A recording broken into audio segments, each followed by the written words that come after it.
So this is a little behind the scenes. I typically write in chicken scratches because I'm constantly adjusting, pushing, pulling. What could I sacrifice? What could I add more of? This check is going to be very different. This check is going to be very different because I have a surprise expense for next check. I can cover it. It's for the tiny house. It's because my down payment got adjusted, and because I'm me, the upgrade means that I have to pay an additional $1,000. This is doable. It just stinks because I'm down a day because of Labor Day and vacation's coming up. So I need to make sure that the sitter is done for, is taken care of. And again, I have enough to cover it. And this vacation that's coming up, like everything is paid for except for food, souvenirs, and gas. That's doable. That's only gonna be, it's gonna be kind of a tighter budget that I wanted, but I'm still gonna have fun. Okay. So that said, I know basically like the cost of all of this, adding in a buffer for therapy because I know that's coming up, and then for groceries it remains consistent because I'm traveling this month and I'm not going to be doing a lot else. I cut my gas down to 20. I work from home. I don't really go anywhere except for groceries. And again, $40 really does carry me very far. Diana is only getting 20. Next month she's going to the vet. So I have a little bit of time here, and she's all set with her food and her pills and all that stuff. And she actually still does have money in her envelope. So she's good on that. And then vacation, I factor that in, and savings. A lot of that is going to be going to OMA or going into sinking, so the savings kind of goes into effect, and then it just helps me have an idea of what's coming, what needs to be saved for, and I also write out the date so that way I'm like, okay, yes, I get paid on the 12th, but oh right, I have a bill on the 15th and the 16th. So luckily the middle of the month is like the chunk of it, and then it's all paid off. But as per usual, I'm just always just anxious about payday. Hello everyone, so, and welcome to a special morning edition of Frugal Latina. This is gonna be probably a little bit more methodical. So if you're in it for some noodling, if you will, I want to do an overview of the August wrap up. Now, when it comes to these, I get a little bit chatty, but I'd love to talk to y'all about how a magic month like August went, what we learned from it, and what's coming up. So if you'll bear with my chicken scratches, I'd love to talk to y'all about it and how I learned from it. For those of you who are new, welcome. My name is Becca, aka Frugal Latina. I am a first-gen Latina. I work in tech, but I have been budgeting here on YouTube since January. We got less than 30, well, we got a little bit more than 30 minutes until I need to start work, but let's talk about a magic month. Let's talk about it. So the way that I learned actually how to budget for it was through a pink cloth life, and please ignore all the pens. You can see I was like deep in the throes of planning. The way that I learned from it was a gal named a Pink Cloth Life. I know I'm missing some. There's Shay's Budgets. I always completely blank, but there are women that do this better, that I learned from, did not reinvent the wheel, just straight up. Okay, the way to see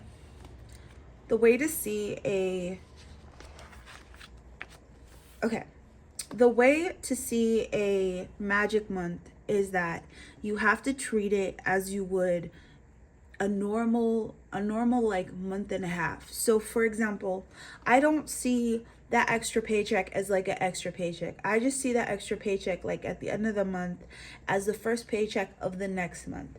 And the reason I do this is, one, to not get crazy and think that I suddenly have this this bunch of money when in fact that's going to be the money that covers the first month's expenses. So like the expenses that come for me in the middle of the month. So most of my bills, if not all, happen between the 12th and like the 18th. I have one bill that is at the end of the month, and that's my it's my phone bill. Yeah, it's my phone bill. But everything else for the most part, oh, my light bill. My light bill is on the first, and then gym. But the first of the month is much lighter than the middle of the month, right? And that's done on purpose. That said, you still want to be able to plan out for the bills that are coming out. So like that's why sometimes I write the date of like what it's going to cover until the next check, because I constantly need reminders for it, because sometimes those bills will fluctuate.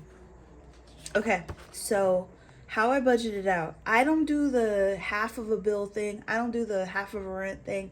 It has never panned out for me. I have tried, but if I see that money in my account, it's hard to look away. I know my own habits, and that is what it's all about. Is what are your habits around when you have money sitting in your funds? What are your habits around spending, and how can you best plan for that? You can't plan for everything, obviously. Okay, so August was spendy. I'm gonna be honest with y'all. August was spendy. It has been pushing me because, for one, it was the month that I paid my direct deposit. Excuse me, my down payment. It was also the month that I did some like. I decided to go to Tennessee to see friends in October, and it is also the month that I also decided to do an additional camping trip. Now, camping in Washington State is not cheap. It's not cheap. Now, what you kind of got to do is you have a friend that go out, they scout a spot, they pick it, and then you go out, but you still got to pay for gas. You still got to make sure that you have the equipment that you need. So like a random butane, from Big Five, that sort of thing. So the way that I structured my August was making sure that I had enough in my account to square away bills, to make extra payments towards Capital One, and also pay off the Nordstrom anniversary sale. I don't regret it because I love the pieces that I got. This, shockingly enough, I didn't return anything from the Nordstrom sale. So money well spent, and I got exactly what I wanted, no more, no less, and then a couple of pieces for fall. So that said, the first of the month was going all good and well.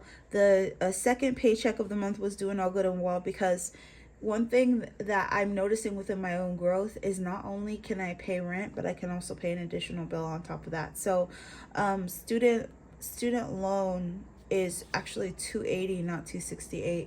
So that's something I gotta get in my brain, because sometimes I get fixated on a number, but that's not actually the number. Same with Adobe. Adobe is actually $88, not $66, and it's just okay. But there was always an opportunity to save money into funds. I'm trying not to go through this too quickly, but okay. One thing that absolutely, like, there was a lot of things that threw me for a loop this month, because if anything, this month was about karma. It was about paying my debts, and one of the big ones was my tolls. I still have to get my car tabs. It's $172. I'm working on it. Believe me, I don't want to put more of that on debt, because I literally just bought a gift for my grandmother. But right now, I will say that my credit card spending needs to get under control. It's not crazy, it's not wild, but I've definitely been putting more on the card than I want to, and I know I need to stop that. So it's doable, it's payable, but it is sort of what happens with that money in between. Now, I was getting in a really good groove of putting money on the card, paying it off, money on the card, pay it off. But I promised myself, like, with August, I would chill on that, and I did. But it still needs to be paid back, right? It's not my money, it's borrowed money. Okay, so the last, let's see here. The middle of the month is when things typically get a little strained, because there was $478 I didn't factor for, and those were the tolls Those were due. I don't want to put anything else on debt, so that just came straight out. My vacation, I'm squaring away. I did end up paying 1,500 down. So for my Capital One card, there's still transparency. There's still like 1,275. I think it went up because I put my grandmother's flowers on to it, but that's okay. Again, that's gonna get paid off most likely by October. That's on me, but that means that I'll have it cleared up so that for my Tennessee trip, and then I pay that off again. So my vacation, not to spoil anything, but I am factoring in $1,000 overall for both vacations. 500 for the New England trip and then 500 for the Tennessee trip. That's more than enough. That's $100 a day. And like, what I feel like I always go so buck wild when it comes to food on vacation, but I really don't eat like that. Like most of the time, my meals factor between like realistically like $30 to $40, and I love the way that I travel, which is that I typically buy a breakfast from like a convenience store, or like breakfast. I'm not a big breakfast person, so breakfast is usually like to go, and like I'll bring a snack, and then dinner, like lunch or dinner, typically when I splurge a little bit. And I know me. I know me, and I know the way that I spent in Salem's, which gives me a good idea for like how much I'm going to spend overall. The one thing I know I'm gonna allow myself to get a loosey goosey with is the lobster roll in Maine. Yay. Okay. So that said, what is I'm not gonna skip through August because I really want to, but I didn't do as bad as I thought I did. I am not factoring in the down payment here because that was already saved for. So income was my alarm went off. I really wish the iPhone could tell when I'm awake so the alarm doesn't go off, but it's okay. Okay, so my income was I think a little bit less for the end of August, but that's okay. I'm not factoring in the down payment because again, that's already saved for. I did manage to save $330-ish overall. It's a little bit less than last month, but again, we had rando expenditures. So that's something that I really, really want to lock down for September. So for September, it really is going to be focused in on the holidays that are coming up. But the good thing is, like, my Thanksgiving budget is fully funded. What? Like, what? Who is she? Rent is going to remain the same, and I'm also going to be saving up for 6 months expenditures. One thing that I really got to lock down after I have paid my down payment is saving up for my paper.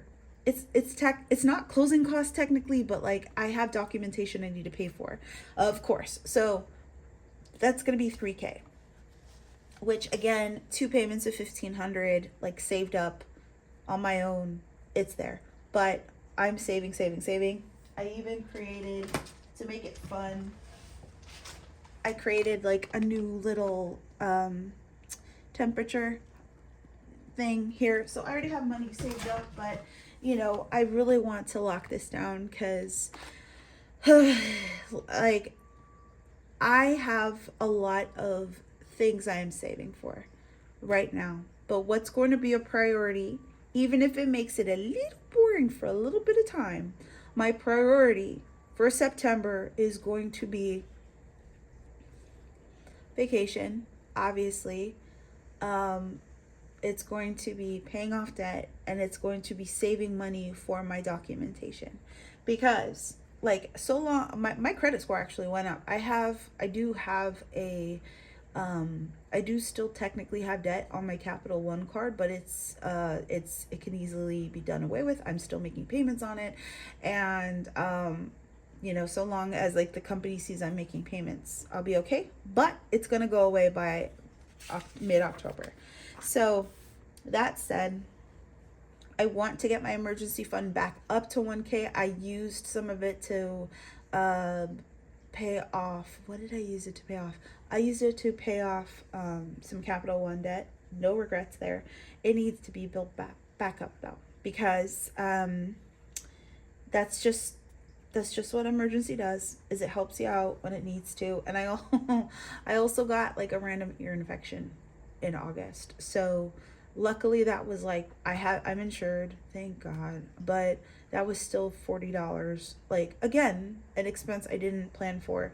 And so that's the whole point of having emergency fund, is that you have a little bit squirreled away. And then getting Diana's vet bill, because she's going to need to see the vet. If not this month, certainly next month. Luckily she's okay, she's doing good, but that can wait, and it will happen. But most likely in October, I'm thinking like too far ahead, but most likely back from vacation is when I'm locking down for the rest of the year. So fun things will still happen, but I don't want another month to look like August. There were just too many surprise transactions, too many surprise bills, and I'd much rather have that like 3, 4, 5,000 saved versus not. So I'm anticipating at least by December having that 3,000. That's doable. And with like, I still haven't gotten my my pay increase reflecting, so that will go into effect hopefully mid to late. I'm hoping it goes into effect before I go on vacation, but that's also going to be like 3 days I'm missing because I don't get PTO. Okay, I know this was all over the place, but September into the rest of the year we're locking down, and so that is a little bit of overview where my focus is, where I messed up, and also if you're interested, I can do a vacation breakdown. But one of my fellow YouTubers, Bunny, she asked why September wasn't a month to lock down, and that would be why. It's, in a way, I am. However, I know realistically that the reins have to be just a little bit loose once I go on vacation, because I want to have fun. This is my first vacation in 2 years, like easily 2 years, and I'm very excited. Okay, everyone, I've yapped enough. I hope that you enjoyed this, and if you did, please consider subscribing. I'm very excited to be seeing all the progress that I'm making, even if it's not perfect, because you learn the most from your